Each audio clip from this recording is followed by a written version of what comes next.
नमस्कार, मैं आलोक तिवारी आपका अपने इस चैनल पर स्वागत करता हूं और आज के इस वीडियो के माध्यम से हम आपके सामने हनुमान जी की जन्म पत्रिका लेकर के प्रस्तुत हुए हैं। आदरणीय दर्शकों, हनुमान जी के बारे में आप सभी लोग जानते हैं। उनके बल एवं पराक्रम से सभी लोग भली भांति परिचित हैं। आज ऐसे ही बलशाली एवं भगवान श्री राम के अनन्य भक्त हनुमान जी के जन्म पत्रिका का विश्लेषण करने जा रहे हैं। उनकी जन्म पत्रिका में उपलब्ध योगों के बारे में जानकारी प्राप्त करने जा रहे हैं। इससे यदि आप ज्योतिष सीख रहे हैं तो वह भी आपके लिए लाभदायक सिद्ध होने वाला है। सप्त चिरंजीवियों में स्थान प्राप्त महावीर हनुमान ने चारित्रिक दृढ़ता, बल, शौर्य एवं स्वामी भक्ति का जो अनुपम उदाहरण प्रस्तुत किया है वह सर्वत्र दुर्लभ है। सप्त चिरंजीवियों में स्थान प्राप्त जो 7 अमर लोग हैं उन्हीं में से हनुमान जी भी हैं। हनुमान जी को भी अमरता का वरदान प्राप्त है। तो सप्त चिरंजीवियों में स्थान प्राप्त हनुमान जी ने चारित्रिक दृढ़ता, मतलब उनका चरित्र इतना अच्छा था, चरित्र बहुत दृढ़ था। बल अत्यधिक था। शौर्य, उनके शौर्य के बारे में कौन नहीं जानता, उनकी ख्याति के बारे में कौन नहीं जानता। स्वामी भक्ति, भगवान श्री राम के प्रति उनकी भक्ति इतनी अनन्य थी कि वैसी भक्ति किसी के अंदर आ ही नहीं सकती। हनुमान जी जैसा भक्त कहीं हो ही नहीं सकता। इस तरह से हनुमान जी ने चारित्रिक दृढ़ता, बल, शौर्य एवं स्वामी भक्ति का जो अनुपम उदाहरण प्रस्तुत किया है वह सर्वत्र दुर्लभ है। हनुमान जी जैसा चारित्रवान कोई नहीं है, उनके जैसा बलशाली कोई नहीं है, उनके जैसा शौर्यवान कोई नहीं है और उनके जैसी स्वामी भक्ति किसी के अंदर भी दिखाई नहीं देती है। श्री हनुमान जी के जन्म काल और जन्म समय के संबंध में विद्वानों में अनेक मतभेद हैं, लेकिन शोध और विश्लेषण के पश्चात जो प्रामाणिक जन्म पत्रिका हमें उपलब्ध हो पाई है उसके अनुसार हम इनके व्यक्तित्व और कृतित्व का आकलन प्रस्तुत कर रहे हैं। हनुमान जी के जन्म के बारे में यदि बात करें तो अलग अलग स्थानों पर अलग अलग जन्म का समय, अलग अलग जन्म का काल संबंध प्राप्त हो रहा है, लेकिन उनके चरित्र, उनके गुण, उनके व्यक्तित्व का विस्तृत विश्लेषण करने के बाद जो जन्म पत्रिका सटीक बैठ रही है उसी जन्म पत्रिका को आधार मानते हुए इनके व्यक्तित्व और कृतित्व का आकलन प्रस्तुत करने जा रहे हैं। सबसे पहले हनुमान जी की जन्म पत्रिका देख लेते हैं। 10 नंबर अर्थात मकर लग्न की पत्रिका है। लग्न भाव पर ही मंगल हैं, तृतीय पर शुक्र हैं, चतुर्थ पर सूर्य हैं, पंचम पर बुध हैं, सप्तम पर बृहस्पति हैं और दशम भाव पर शनि और चंद्र बैठे हुए हैं। आइए इसका अध्ययन करते हैं। हनुमान जी की पत्रिका में लग्न मकर है और चंद्रमा चित्रा नक्षत्र में है। लग्न मकर है और मकर के स्वामी शनि हैं और चंद्रमा की बात करें तो चंद्रमा चित्रा नक्षत्र में तुला राशि के साथ है। सूर्य, मंगल, शुक्र, बृहस्पति और शनि अपनी अपनी उच्च राशियों में स्थित हैं। सूर्य भी मेष के साथ है, उच्च राशिस्थ हैं। मंगल मकर के साथ है, उच्च राशिस्थ हैं और शुक्र मीन के साथ हैं, उच्च राशिस्थ हैं। बृहस्पति कर्क के साथ हैं, उच्च राशिस्थ हैं और शनि तुला के साथ हैं, उच्च राशिस्थ हैं। हनुमान जी और भगवान श्री राम की जन्म पत्रिका में बहुत समानता है। हनुमान जी और भगवान श्री राम की जन्म पत्रिका में बहुत समानता है। जन्म पत्रिका में लग्न का प्रमुख स्थान होता है। आप सबको पता है कि जन्म पत्रिका ही सब कुछ है, लग्न कुंडली ही सब कुछ है।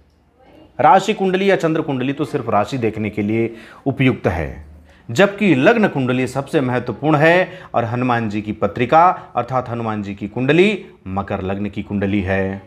मकर लग्न वाले सामान्यतः मजबूत कदकाठी वाले और बलिष्ठ होते हैं। इसका सर्वोत्तम उदाहरण हनुमान जी हैं। मकर लग्न वाले मजबूत कदकाठी वाले होते हैं।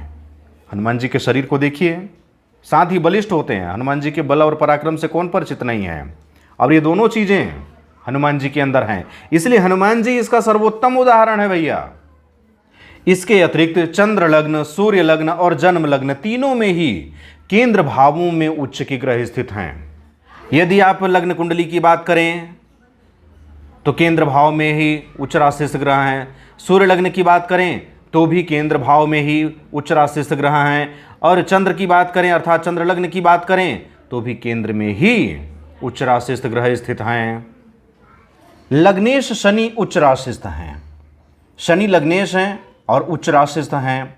और लग्न पर उच्च राशिस्थ बृहस्पति की दृष्टि है।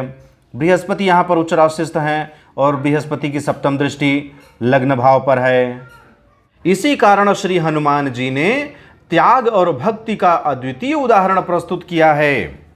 लग्नेश शनि का उच्च राशिस्थ होना और उच्च राशिस्थ बृहस्पति का लग्न पर दृष्टि देना हनुमान जी को त्यागी और भक्ति का सागर बना देता है। लग्न में मंगल उच्च राशिस्थ स्थित हैं। पराक्रम भाव में शुक्र उच्च राशिस्थ हैं। अब देखिए, मंगल उच्च राशिस्थ लग्न पर हैं। मकर के साथ मंगल उच्च राशिस्थ होते हैं तो लग्न पर मंगल उच्च राशिस्थ हैं। पराक्रम भाव में शुक्र उच्च राशिस्थ हैं। पराक्रम भाव अर्थात तृतीय भाव में शुक्र भी मीन के साथ बैठे हैं, उच्च राशिस्थ होकर के बैठे हैं। इन ग्रह स्थितियों के कारण ही महावीर हनुमान महान पराक्रमी और अतुलनीय शत्रुहंता हुए। मंगल सेनापति हैं, पराक्रम के कारक भी कह सकते हैं, वे उच्च राशिस्थ हैं। और पराक्रम भाव पर शुक्र बैठे हैं, वह भी उच्च राशिस्थ होकर के बैठे हैं। इसलिए हनुमान जी महापराक्रमी और शत्रुहंता थे। सूर्य, रावण, मेघनाथ, भीम और इंद्र जैसे महान योद्धाओं के गर्व को भी उन्होंने अपने पराक्रम से चूर चूर कर दिया था। हनुमान जी इतने पराक्रमी थे कि सूर्य को निगल लिए, रावण को परास्त कर दिए, मेघनाथ को परास्त कर दिए, भीम को सबक सिखाए और इंद्र जैसे महान योद्धा को भी सबक सिखाने में पीछे नहीं रहे। इन सब के गर्व, इन सब के घमंड को उन्होंने अपने पराक्रम से तोड़ दिया, अपने पराक्रम से चूर चूर कर दिया। पंचमेश शुक्र एक शुभ ग्रह और उच्च राशिस्थ हैं।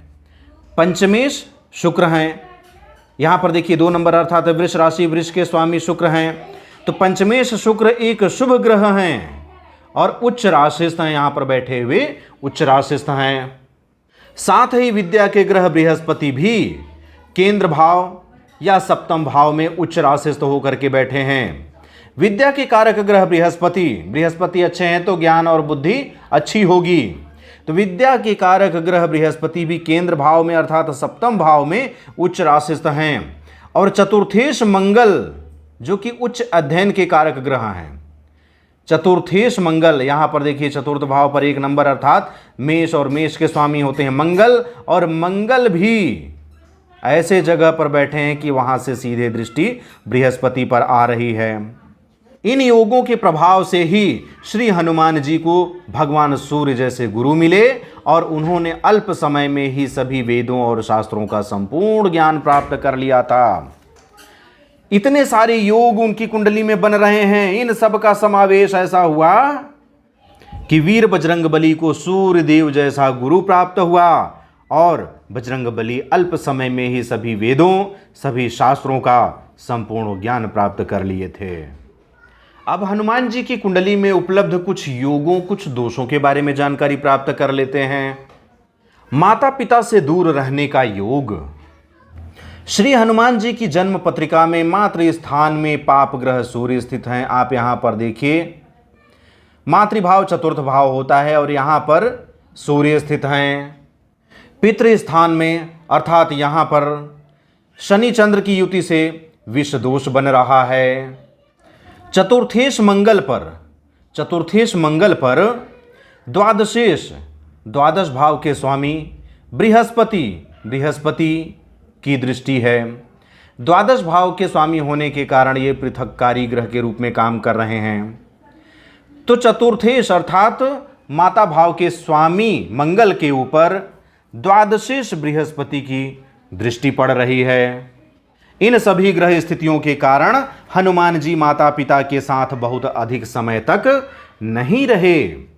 ये जो भी ग्रह स्थितियां बन रही हैं, यही मुख्य कारण है कि हनुमान जी अपने माता पिता के साथ अधिक समय तक नहीं रह पाए। प्रारंभ में वे शिक्षा प्राप्ति के लिए भगवान सूर्य के पास रहे। बचपन में ही पठन पाठन के नाम से चले गए और सूर्यदेव के पास ही रह गए। काफ़ी लंबे समय तक सूर्यदेव के पास पड़े रहे। फिर गुरुदेव सूर्य की आज्ञा से सुग्रीव के साथ उनके प्रमुख मंत्री बन करके रहे। सुग्रीव के राजपाट में हनुमान जी प्रमुख मंत्री के रूप में थे। तत्पश्चात भगवान श्री राम के साथ सदा उनकी सेवा में लगे रहे। बचपन में देखिए तो भगवान सूर्यदेव के पास शिक्षा ग्रहण करने के लिए रहे, फिर सुग्रीव के साथ सुग्रीव के प्रमुख मंत्री बनकर रहे, और जिस समय सुग्रीव के मंत्री थे उसी समय भगवान श्री रामचंद्र से मुलाकात हुई और उनके सेवक बन करके रह गए। इस तरह वे अपने माता पिता के साथ बहुत अधिक समय तक नहीं रह सके, क्योंकि वे सदैव किसी न किसी काम में लगे रहे। ब्रह्मचारी रहने के योग। भक्त हनुमान आजीवन ब्रह्मचारी ही रहे। उन्होंने विवाह नहीं किया। आप सबको ज्ञात है कि भक्त हनुमान आजीवन ब्रह्मचारी थे। उन्होंने कभी विवाह नहीं किया। लेकिन एक बात और बता दें कि हनुमान जी का विवाह हुआ था। सूर्यदेव हनुमान जी के ससुर हैं। सूर्यदेव की पुत्री से ही हनुमान जी का विवाह हुआ था, लेकिन फिर भी ये ब्रह्मचारी हैं। विवाह होते ही सूर्यदेव की पुत्री तपस्या में लीन हो गई और हनुमान जी अपने काम में लग गए और जीवन भर ब्रह्मचारी रहे। इसके पीछे भी मूल कारण विभिन्न ग्रह स्थितियां ही हैं। सप्तम भाव अर्थात विवाह भाव में, सप्तम भाव अर्थात विवाह भाव में बृहस्पति अर्थात द्वादशेष स्थित हैं। द्वादश भाव के स्वामी यहां पर बैठ गए हैं, अर्थात सप्तम भाव विवाह भाव में बैठ गए हैं। बृहस्पति जहां स्थित होता है स्थान हानि ही करता है। जहां पर बैठा होता है उस स्थान का कोई न कोई हानि अवश्य करता है, लेकिन जहां दृष्टि देता है वहां पर शुभ परिणाम देता है। इसके अतिरिक्त विवाह भाव पर अर्थात सप्तम भाव पर शनि और मंगल दो क्रूर ग्रहों की दृष्टि है। मंगल की सीधे सप्तम दृष्टि और शनि की दशम दृष्टि सप्तम भाव पर ही है। दोनों ही ग्रह विवाह सुख का नाश करते हैं, अथवा विलंब तो करते ही करते हैं, लेकिन हनुमान जी के साथ विलंब की बात ही नहीं है। ये तो ब्रह्मचारी ही रह गए। विवाह तो हुआ लेकिन विवाह का सुख नहीं मिला। इन सब के अतिरिक्त मांगलिक दोष भी बन रहा है। लग्न भाव पर मंगल की स्थिति से मांगलिक दोष बन रहा है। इन सभी ग्रह स्थितियों के कारण भक्त हनुमान ने विवाह नहीं किया और ब्रह्मचारी रहते हुए अपना जीवन सेवा में ही समर्पित कर दिया। यहां पर यह कहा जा रहा है कि हनुमान जी ने विवाह नहीं किया, लेकिन अभी थोड़ी देर पहले मैं बताया कि सूर्यदेव की पुत्री से हनुमान जी का विवाह हुआ था, लेकिन वह विवाह एक फॉर्मेलिटी वाली विवाह थी। हनुमान जी जब सूर्यदेव के पास शिक्षा ग्रहण कर रहे थे तो कुछ ऐसी शिक्षाएं थीं जो सिर्फ विवाहित लोगों को ही दी जा सकती थीं, और हनुमान जी को वह शिक्षा लेनी थी। इसलिए सूर्यदेव की ही पुत्री से वे विवाह किए, शिक्षा ग्रहण किए और अपने रास्ते चले गए। और सूर्यदेव की पुत्री भी विवाह के उपरांत तपस्या में लीन हो गई। कभी ये पति पत्नी के रूप में साथ में नहीं रहे। दक्षिण भारत में खम्मन नामक स्थान पर एक ऐसा मंदिर स्थापित है जहां पर हनुमान जी अपनी पत्नी के साथ विराजित हैं। पंच महापुरुष योग। हनुमान जी की जन्म पत्रिका में 3 पंच महापुरुष राजयोग बन रहे हैं। रुचक योग, हंस योग और शश योग। देखिए, मंगल देव उच्च राशिस्थ हैं, रुचक योग बन गया। बृहस्पति उच्च राशिस्थ हैं, हंस योग बन गया। और शनि उच्च राशिस्थ हैं तो शश योग बन गया। इस तरह से आप देखें तो हनुमान जी की कुंडली में 3 पंच महापुरुष राजयोग बन रहे हैं। किसी की कुंडली में एक भी नहीं बनता, लेकिन हनुमान जी की कुंडली में 3 पंच महापुरुष राजयोग बन रहे हैं। पर्वत योग। इस योग की गणना प्रमुख योगों में होती है। कुंडली में जो भी योग बनते हैं, पर्वत योग उन प्रमुख योगों में से एक योग है। लग्नेश और द्वादशेश जब एक दूसरे से केंद्र स्थान में होते हैं तो पर्वत योग का निर्माण होता है। यहां पर इस कुंडली में देखिए, लग्नेश शनि यहां पर बैठे हैं और द्वादशेश बृहस्पति अर्थात गुरु यहां पर बैठे हुए हैं। अब देखिए, यदि लग्नेश शनि से देखें तो 1 2 3 4 5 6 7 8 9 और 10, इनसे 10वें भाव में बृहस्पति बैठे हैं। तो क्या हुआ? लग्नेश और द्वादशेश जब एक दूसरे से केंद्र स्थान में बैठे हैं तो शनि से दशम भाव में तो बृहस्पति बैठे हुए मिल गए, गुरु बैठे हुए मिल गए। अब यहां से देखिए 1 2 3 4 बृहस्पति से अर्थात गुरु से चौथे भाव में शनि बैठे हैं, तो गुरु से शनि भी केंद्र में हो गए। इस तरह से देखें तो शनि से केंद्र में गुरु और गुरु से केंद्र में शनि हैं, जो कि लग्नेश और द्वादशेश हैं, और पर्वत योग इसी स्थिति में बनता है। पर्वत योग में जन्म लेने वाला जातक भाग्यशाली, यशस्वी, दानी, संप्रेषण कला में निपुण और शास्त्रज्ञ होता है। पर्वत योग में जिस भी जातक का जन्म होता है वह जातक भाग्यशाली होता है, यशस्वी होता है, हनुमान जी के यश की कोई तुलना नहीं है, दानी होता है, संप्रेषण कला में निपुण होता है, अपनी बात किसी के सामने रखने की कला होती है, और शास्त्रज्ञ होता है। उस व्यक्ति से शास्त्रार्थ करने में कोई जीत नहीं सकता। हनुमान जी भी इन सभी गुणों से पूर्णतः परिपूर्ण थे। आप हनुमान जी की कभी भी जीवनी देखें, उनके जीवन के बारे में जानकारी प्राप्त करें तो आप देखेंगे कि हनुमान जी भाग्यशाली हैं, यशस्वी हैं, दानी हैं, संप्रेषण कला में निपुण हैं और शास्त्रज्ञ भी हैं। ये सारे गुण हनुमान जी में कूट कूट कर भरा हुआ है। इसी कारण से भगवान श्री राम ने इन्हें अपना दूत बनाकर रावण के दरबार में भेजा था। आप सबको ज्ञात है कि भगवान श्री राम हनुमान जी को दूत बना करके रावण के दरबार में भेजे थे कि सीता मैया को वापस कर दो, हम तुम्हें क्षमा कर देंगे। जब हनुमान जी वहां पहुंचे तो अपने शास्त्र ज्ञान से सबको चकाचौंध करके आए थे, अपना विजय पताका तो वहीं लहरा दिए थे। युद्ध तो एक फॉर्मेलिटी थी। गज केसरी योग, चंद्रमा से बृहस्पति के केंद्र स्थान में होने से गज केसरी योग का निर्माण होता है। चंद्रमा से केंद्र भाव में बृहस्पति बैठे हों, यहाँ पर देखिए दशम भाव में चंद्रमा बैठे हैं और यहाँ से गिनने पर दशम भाव में अर्थात केंद्र में ही बृहस्पति बैठे हैं अर्थात गुरु बैठे हुए हैं। यह स्थिति गज केसरी योग है। ऐसा जातक सिंह के समान बलशाली और महान व्यक्तित्व वाला होता है। जिस भी जातक की कुंडली में गज केसरी योग बनता है, गज अर्थात हाथी, केसरी अर्थात सिंह, दोनों का बल इनमें समाहित हो जाता है।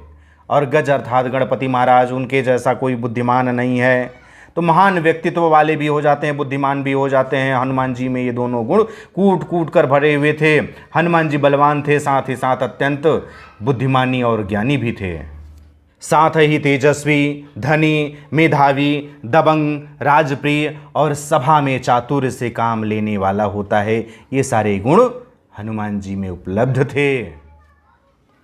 कालह योग, बृहस्पति और चतुर्थेश परस्पर केंद्र में हों और लग्नेश भी बली हों तब कालह योग बनता है। देखिए क्या बोला जा रहा है, बृहस्पति और चतुर्थेश परस्पर केंद्र में हों। बृहस्पति को देखिए कहाँ बैठे हैं, यहाँ, और चतुर्थेश को देखिए, चतुर्थेश अर्थात चतुर्थ भाव के स्वामी मंगल यहाँ परस्पर केंद्र में हों, अर्थात इनसे केंद्र में ये हों और इनसे केंद्र में ये हों। तो देखिए क्या हो रहा है, इनसे सप्तम ये हैं, इनसे सप्तम ये हैं। मंगल से सप्तम बृहस्पति अर्थात गुरु हैं और गुरु से सप्तम मंगल हैं। दोनों एक दूसरे से केंद्र में हैं और बलवान भी हैं। ऐसी स्थिति में कालह योग बनता है। इस योग में उत्पन्न जातक ओजस्वी, साहसी, बली, सेना या सहयोगियों से युक्त और प्रत्येक कार्य में दक्ष होता है। कालह योग में जिसका भी जन्म हुआ हो वह जातक अत्यंत ओजस्वी होगा, साहसी होगा, बली होगा, सेना या सहयोगियों से युक्त होगा और प्रत्येक कार्य में दक्ष होगा। और ये सारे गुण हनुमान जी में थे। ऐसा जातक जहां भी जाता है सभी पर विशिष्ट छाप छोड़ता है। ऐसा जातक चाहे जहां भी जाए, जिस भी सभा में जाए, जिस भी मीटिंग में बैठ जाए, वहां पर अपनी बातों से, अपने कर्मों से ऐसी अनुभूति करा देता है कि सभी लोगों के मन मस्तिष्क में उसके प्रति कोई न कोई निशानी छूट जाती है। लोग जब वहां से चले भी जाते हैं तो उस व्यक्ति के बारे में अवश्य मंथन करते हैं, अवश्य चिंतन करते हैं। मरुत वेग योग, लग्नेश उच्च राशिस्थ ग्रह से दृष्ट हो तो मरुत वेग नाम का योग बनता है। सबसे पहले देखिए लग्नेश कहाँ बैठे हैं, लग्न है मकर, तो लग्नेश है शनि यहाँ पर बैठे हुए हैं। और सूर्यदेव मेष राशि के साथ उच्च राशिस्थ बैठे हैं। सूर्य की सप्तम दृष्टि सीधे यहाँ पर अर्थात शनि पर पड़ रही है, अर्थात लग्नेश पर पड़ रही है, और यही स्थिति मरुत वेग नाम का योग बना देता है। इस योग के प्रभाव से जातक वायु वेग के समान शीघ्र गमन करने वाला और अत्यधिक कल्पनाशील होता है। इस योग में जिस भी जातक का जन्म होता है वायु वेग के समान शीघ्र गमन करने वाला होता है और अत्यधिक कल्पनाशील होता है। यह भी हो सकता है कि वायु वेग से चलने वाला हो, अर्थात वर्तमान में जो पायलट होते हैं वायु वेग से चलने वाले होते हैं, फ्लाइट उड़ाते हैं भैया। तो यदि आपको यह भी देखना हो कि कोई जातक पायलट बन सकता है अथवा नहीं, तो मरुत वेग योग देख लीजिए। यदि उस जातक की कुंडली में मरुत वेग योग है तो निश्चित रूप से उसे कह दीजिए कि तुम पायलट अवश्य बनोगे अथवा एयर होस्टेस अवश्य बनोगे। पवन पुत्र हनुमान जी भी पवन वेग से कहीं भी आने जाने में समर्थ थे। हनुमान जी कब कहाँ कैसे किस स्थिति में चले जाएंगे कुछ नहीं कह सकते थे। जब हनुमान जी श्रीलंका से रातों रात निकल करके द्रोणागिरि पर्वत पहुंचे और सूर्योदय होने से पहले वापस लंका पहुंच गए तो समझ सकते हैं कि कितनी तीव्रता से कितने वेग से वे गए होंगे। आज फ्लाइट भी इतनी तेजी से काम करने वाला नहीं है। पाश योग, जब जन्म पत्रिका में सभी ग्रह किन्हीं 5 या 6 स्थानों में स्थित हों तो पाश योग का निर्माण होता है। ध्यान रखिएगा, जन्म पत्रिका में सारे के सारे ग्रह या तो 5 भावों में ही हों या 6 भावों में हों, तो ऐसी स्थिति में पाश योग का निर्माण होता है। यहाँ पर गिन लीजिए कितने भावों में हैं, 1 2 3 4 5 और 6। यहाँ पर 6 भावों वाला पाश योग बन रहा है। इसके प्रभाव से जातक धनवान, लोकप्रिय और सुखी होता है। जिस भी जातक की कुंडली में पाश योग बन जाता है वह जातक धनवान होता है, लोकप्रिय होता है और अत्यंत सुखी होता है। लेकिन इसका एक नकारात्मक प्रभाव भी होता है कि ऐसे जातक के बंधन में पड़ने के या जेल जाने के योग बनते हैं। धनवान, लोकप्रिय और सुखी तो होता है, लेकिन यह भी स्थिति बनती है कि ऐसा जातक बंधन में भी पड़ सकता है, जेल भी जा सकता है, उसे कारावास भी हो सकता है। हनुमान जी सदा अजेय रहे, उन्हें कभी कोई पराजित नहीं कर पाया था। लेकिन इस योग के प्रभाव से वे भी एक बार ब्रह्मपाश में बंध गए थे। इंद्रजीत अर्थात मेघनाथ के द्वारा चलाए गए ब्रह्मपाश से हनुमान जी स्वयं बंध गए थे। जब देखे कि ब्रह्मपाश उनकी ओर आ रहा है तो वे ब्रह्मपाश को ब्रह्मदेव के रूप में प्रणाम किए और शांति से खड़े हो गए। क्या आप समझ सकते हैं कि ब्रह्मपाश में भी वह शक्ति रही होगी कि हनुमान जी को बांध सके? हनुमान जी ब्रह्मदेव का आदर करने के लिए स्वयं ही उस ब्रह्मपाश में बंध गए थे, लेकिन बंधे तो जरूर।